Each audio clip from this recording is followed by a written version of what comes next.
오늘도 사랑하는 가족들과 함께 가정 예배 드리겠습니다.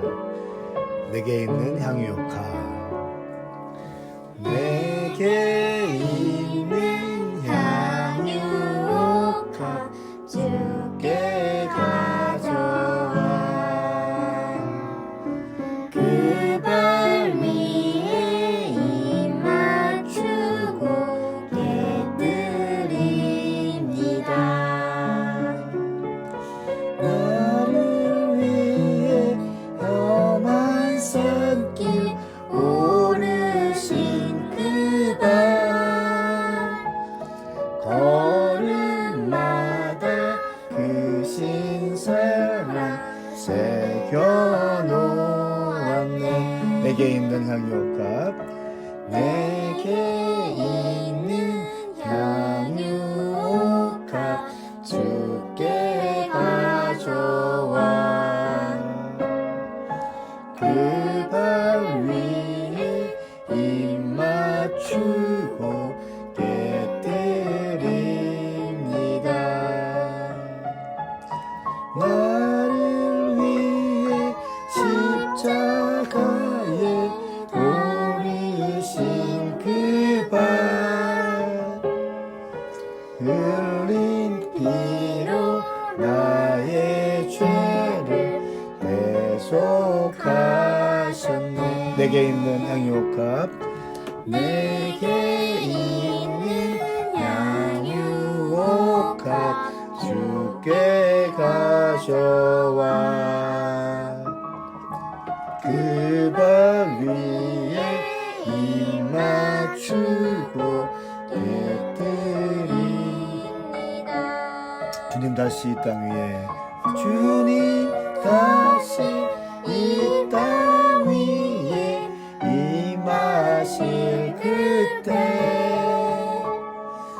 주의 크신 사랑으로 날 받아주소서. 아멘. 우리 샤론이 기도하겠습니다. 하나님 아버지, 오늘도 가족과 함께 일용할 양식을 하는데 잘하게 해주시고 하나님 말씀 잘 실천하면서 살게 해주세요. 그리고 코로나 확진자가 늘지 않고 계속 유지되고 있는데 계속 잠잠하게 해주세요. 네. 예수님의 이름으로 기도합니다. 아멘. 아멘. 할렐루야. 좋으신 예수님의 이름으로 사랑하는 오메가 교회와 비전 스테이션 해외에 있는 모든 지체들께 문안드립니다. 오늘은 4월 20일 월요일이고요. 오늘 우리에게 주신 말씀은 빌레몬서 1장 말씀을 통해서 은혜를 나누겠습니다.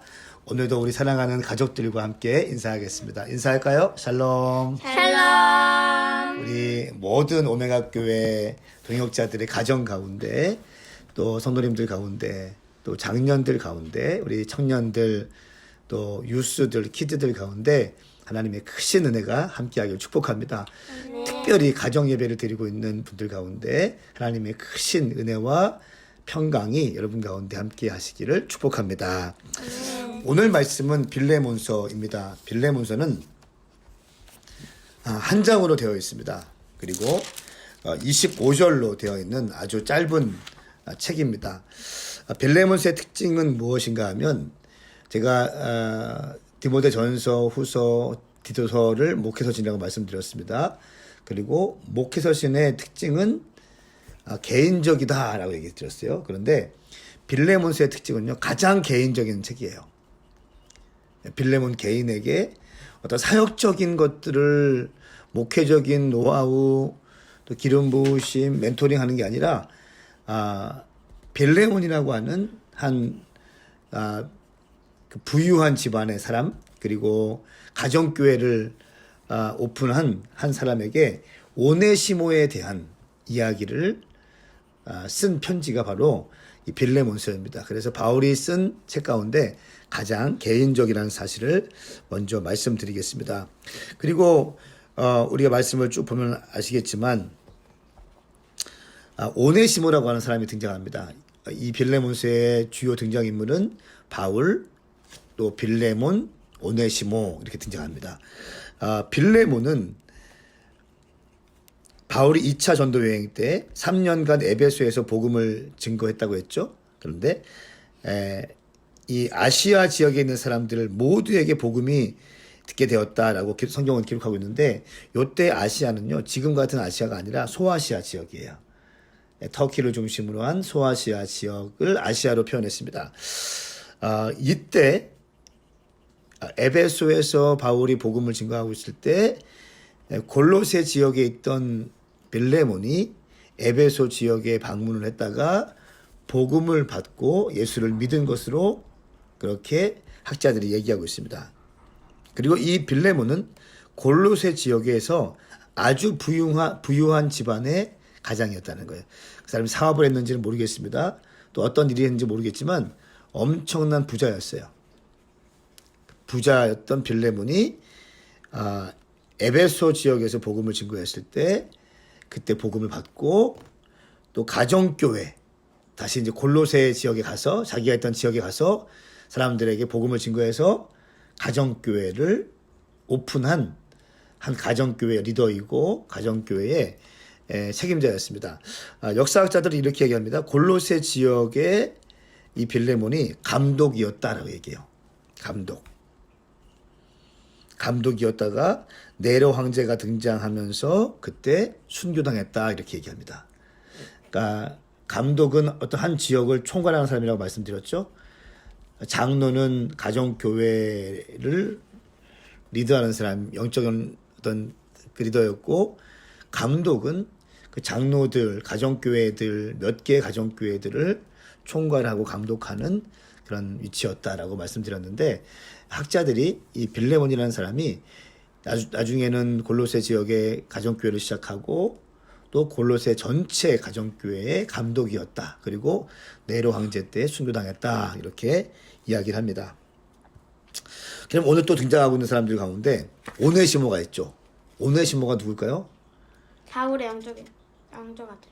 예, 좋아요. 빌레몬의 종. 예, 먼저는 빌레몬의 종이었는데, 빌레몬의 종이었지만 재산을 훔쳐서 도망친 사람. 그리고 나중에는 바울을 만나서 예수님을 영접하게 되고, 우리 샤론이가 얘기한 것처럼 바울의 영적인 아들이 되죠. 그래서 바울이 이 오네시모에게, 바울이 쓴 빌레몬에게 쓴 편지를 줘서 오네시모를 보냅니다. 빌레몬에게. 자기가 도망친 주인이 있는 집으로. 그러면서 이렇게 편지 쓰죠. 이 오네시모는 내게는 아주 중요한 영적인 아들이 되었습니다. 과거에는 도둑놈이었고 당신의 노예였지만 지금은 사람이 변했고 참 훌륭한 사람이 되었습니다. 라고 하면서 또 이렇게 얘기해요. 내가 그냥 데리고 있으면서 나를 도와주는 일을 하고 싶었지만 원래는 당신이 주인이었기 때문에 당신에게 돌려보냅니다. 그리고 당신도 이 오네시모를 선하게 대해 주십시오. 죽이거나 때리거나 이런 거 하지 마십시오. 왜냐하면요, 이 당시에 이 로마 지역의 인구의 85% 정도는요 노예였습니다. 3분의 2 정도가 노예였다는 사실. 85% 정도, 많게는 90%까지 봅니다. 로마 인구의 85%에서 90%가 노예였다. 그리고 그때 노예는 짐승 이하의 대우를 받는 사람이었다. 주인의 그냥 어떤 재산이었고 주인의 물건처럼 취급받는 사람들이었다. 짐승보다 못한 대우를 받는 사람들이 노예였다. 오늘 이렇게 말씀을 좀 정리할 수 있습니다. 그러면서 바울이 이 오네시모가 지금은 어떠한 삶을 살고 있고 내게 어떠한 믿음의 사람이 되었는지 이야기하면서, 내가 그냥 내 옆에 두고 일 시키고 싶었는데 그건 맞지 않는 것 같습니다. 왜냐하면 원래 빌레몬의 노예였기 때문에 다시 돌려보냅니다. 그리고 빚진 것이 있다면 내가 갚겠습니다. 이렇게 얘기하는 바울의 모습을 볼 수 있습니다.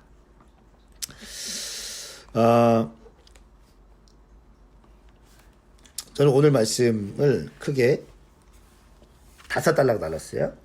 1절부터 3절까지 인사말,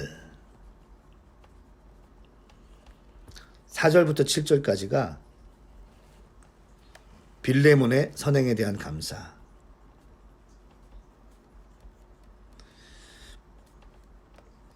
8절부터 16절까지 오네시모를 위한 바울의 부탁.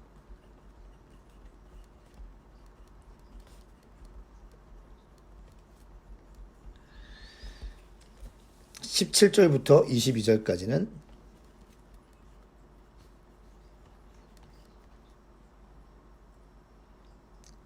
오네시모의 부채에 대한 바울의 변제 약속. 오네시모의 부채에 대한 바울의 변제 약속. 오네시모가 훔친 것을 바울이 갚아주겠다. 이런 약속을 합니다. 또 23절부터 25절까지는 마지막 인사. 이렇게 볼 수 있습니다. 바울 하면 느껴지는 게 어떤 이미지예요? 바울 하면 사도. 사도, 또 선한 사람. 선한 사람, 또 선교자. 선교사, 또 성격은 어떨 것 같아요? 친절해? 친절할 것 같아요? 까칠. 약간 까칠. 왜냐하면 예수님의 제자 베드로와도 싸웠던 사람이 왜요? 바나바거든요. 아, 네? 그리고 바울이었죠. 그리고 1차 선교 때 그 젊은 마가가 선교지에 끝까지 완주하지 못하고 다시 돌아가니까 2차 선교 여행 때는 마가를 데려가지 않겠다고 했어요. 그래서 그것 때문에 바나바랑 싸웠죠. 바나바가 뭐예요? 그래서 바울 생각하면 굉장히 율법적이고 또 고집이 세고 자기 주장이 강하고 또 정확하고 뭐 이런 느낌이 있잖아요. 그런데 오늘 빌레몬서에 보니까 바울이 굉장히 한 영혼을 소중하게 여긴 사람.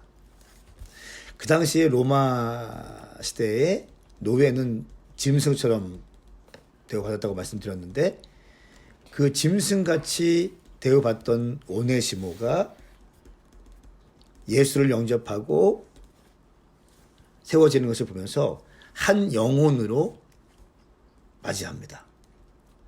그러면서 심지어 내가 갇힌 중에 나온 내 영적 아들이라고 얘기하고 내 동역자라고 얘기해요. 함께 하나님 나라 위해서 꿈꾸고 일하는 동역자라고 표현을 합니다.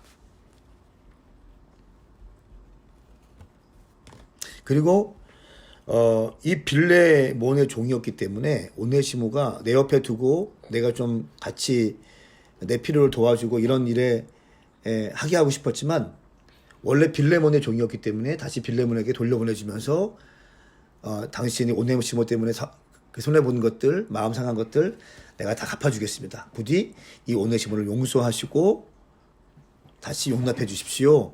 이런 편지를 써요. 여기에서 바울의 어떠한 기독교 윤리를 볼 수 있습니다. 기독교 윤리. 지금 나를 통해서 은혜 받고 변화받아서 열심히 살고 있지만 과거의 삶이 정리되지 않았기 때문에 이 과거의 삶을 정리시켜주는 바울의 모습, 그리고 내 옆에 두고 내 마음대로 좀 이렇게 내 일을 도와주는 사람으로 쓰고 싶었지만 빌레몬의 종이었기 때문에 빌레몬에게 돌려보내고 빌레몬으로부터 하여금 용서를 받게 하는 그런 바울의 모습을 볼 수 있습니다. 바울은요 대사도입니다. 그렇죠? 또 빌레몬 역시 바울에게 복음을 받은 사람이었고 바울을 통해서 예수님을 안 사람이었고 얼마나 바울을 생각하면 막 존경하고 했겠어요. 그렇죠?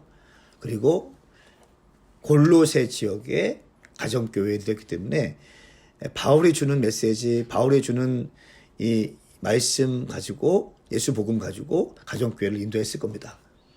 그런데 이 빌레몬에게도 내가 지금 오네시모 보낼 테니까 용서하고 없던 일로 해.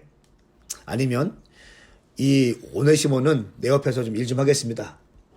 어차피 과거니까 다 잊어버리시고 그냥 그렇게 해도 되고, 아니면 말도 하지 않고 그냥 내 옆에 두고 할 수도 있는데 바울은 윤리를 지켰어요. 윤리. 기독교 윤리가 굉장히 중요합니다. 크리스찬으로서의 윤리가 있어요. 세상적인 윤리보다 더 고차원적인 윤리가 돼야 돼요. 그러니까 내가 하고 싶은 대로 하는 것이 아니라 세상의 이치에 맞게 하는 거예요. 가끔 무례한 사람들이 있죠. 부흥사님들이나 그런 분들 중에 어느 집회 와서 막 무례하게 할 때가 있고 뭐 그런 거 있잖아요. 직접 성도들이랑 연락하고 막 그러는 거. 아니면 내가 병 고쳤으니까 뭐 헌금 얼마 갖고 와 뭐 이런 거 있지 않습니까? 건강하지 않은 거죠. 그러니까 기독교 윤리가 굉장히 중요하다. 근데 바울은 대사도였지만 원래 주인인 빌레몬에게 오네시모를 보내고 그럼 어떻게 합니까? 부탁해요. 이제는 변했습니다. 이제는 바뀌었습니다. 부디 이 빌레몬을 용납하여 주시고 용서해 주십시오. 이렇게 이야기합니다. 자, 2절 말씀 보시면 가정교회라는 단어가 있어요. 가정교회. 이제 마지막 때가 되면 될수록 가정교회 이런 형식의 예배가 중요하다는 것을 제가 몇 차례 말씀을 드렸습니다. 8절 말씀 보십시오. 그대가 마땅히 행할 것을 매우 담대하게 명령할 수도 있었지만 바울이 그 정도 위치가 되죠. 대사도이기 때문에 명령할 수도 있지만 오히려 사랑으로 인해 간곡하게 부탁합니다. 부탁하는 거예요. 명령하는 게 아니라 부탁하는 바울의 모습을 볼 수 있습니다. 10절 말씀. 갇힌 중에 낳은 내 아들 오네시모를 위해서 그대에게 간곡하게 부탁합니다. 11절. 그대에게 무익한 사람이었으나 이제는 그대와 내게 유익한 사람이 되었습니다. 또 그는 12절 말씀에 내 심장입니다. 이렇게 얘기합니다. 자, 13절 말씀에 기독교 윤리의 핵심이 나옵니다. 나는 그를 내 곁에 머물게 해서 내가 복음을 위해 갇혀있는 동안 그대 대신 나를 돕게 하고 싶었습니다. 그러나 그대의 동의 없이는 내가 아무것도 하고 싶지 않습니다. 이는 그대의 선한 일이 억지에 의해서가 아니라 자발적으로 하게 되는 것을 하기 위해서입니다. 당신이 원래 주인이었는데 당신 동의 없이 내가 사도라고 해서 내 마음대로 하고 싶지 않습니다. 라고 하는 것입니다. 16절 말씀에 그가 더 이상 종과 같지 않고 종 이상 곧 사랑받는 형제 같은 사람입니다. 이렇게 말씀하고 있습니다. 그리고 심지어는 내가 무엇이든지 오네시모가 당신에게 빚진 것이 있고 훔쳐간 것이면 내가 갚아주겠습니다. 19절 말씀에 내가 그것을 갚아주겠습니다. 또 22절 말씀에는 이제 그대는 나를 위해서 방을 하나 준비해 주십시오. 내가 언젠가는 거기 갈 것입니다. 바울이 거기 갈 때에 바울이 마음껏 쉬고 먹고 마시고 입을 수 있는 전반적인 것을 준비하고 방을 준비해 주십시오. 왜냐하면 거기서도 복음을 증거하고 교회가 잘 되고 있는지 확인해 보고 싶습니다. 라고 하는 부탁도 빌레몬에게 하는 것을 볼 수 있습니다. 오늘 이 말씀을 통해서 짧은 한 장이지만 저는 그리스도인의 용서와 용납에 대해서 좀 보고 싶습니다. 용서하는 것. 그리스도 안에서 용서할 수 있는 믿음. 또 한 가지는 용서가 되면 그리스도 안에서 우리 모두는 한 형제가 된다. 주인과 종이 아니라 한 형제와 한 자매로 가족이 되어진다. 그리고 바울이 감옥에서 낳은 영적인 아들 이 오네시모를 동역자로 여기는 바울의 마음을 볼 수 있었습니다. 우리 황사론이 질문했어요. 아까. 근데 왜 바울은 영적인 아들이 이렇게 많아요? 아주 좋은 질문입니다. 우리 인생 가운데 믿음으로 낳고 복음으로 낳은 많은 영적인 자녀들이 우리 교회에서 배출되기 원하고 또 저의 삶을 통해서 정말 많은 믿음의 영적인 자녀들이 배출되기 원합니다. 뿐만 아니라 우리 교회 성도님들을 통해서 영적인 자녀들이 많이 배출되기 바랍니다. 당신이 사업하는 분이라면 당신의 사업을 통해서 당신의 직원들이 당신에게 멘토링을 받고 또 예수 그리스도를 복음을 받고 성장함으로 영적인 자녀를 배출하길 바라고 당신의 학교에서 학생이라면 복음 전도를 통해서 많은 사람들에게 예수님을 소개함으로 예수를 믿게 하고 멘토링하고 세워줌으로 많은 믿음의 영적인 자녀들이 당신의 인생을 통해서 배출될 수 있기를 예수님의 이름으로 축복합니다. 아멘. 기도하겠습니다. 주님 감사합니다. 오늘 말씀을 통해서 우리 가운데 그리스도인의 기본 윤리와 그리스도인의 용서와 사랑에 대해서 배우게 되었습니다. 하나님 아버지, 바울은 명령하거나 강압적인 분위기로 오네시모를 받으라고 얘기하지 않고 권면합니다. 간곡히 부탁합니다. 우리 가운데도 이런 바울의 태도가 있게 하여 주시옵소서. 용납과 용서의 정신이 우리 가운데 있게 하여 주시고 기독교 기본적인 윤리가 우리 삶 가운데 펼쳐질 수 있도록 인도하여 주시옵소서. 감사합니다. 이번 한 주간도 사랑하는 우리 오메가 교회 성도들, 또 모든 동역자들, 비전 스테이션의 동역자들, 모든 하나님의 사람들 가운데 승리가 있게 하여 주시옵소서. 감사하며 예수님의 이름으로 축복하고 기도하옵나이다. 아멘. 사랑하는 여러분, 오늘도 주님 안에서 승리하십시오. 함께 인사할까요? 샬롬. 샬롬.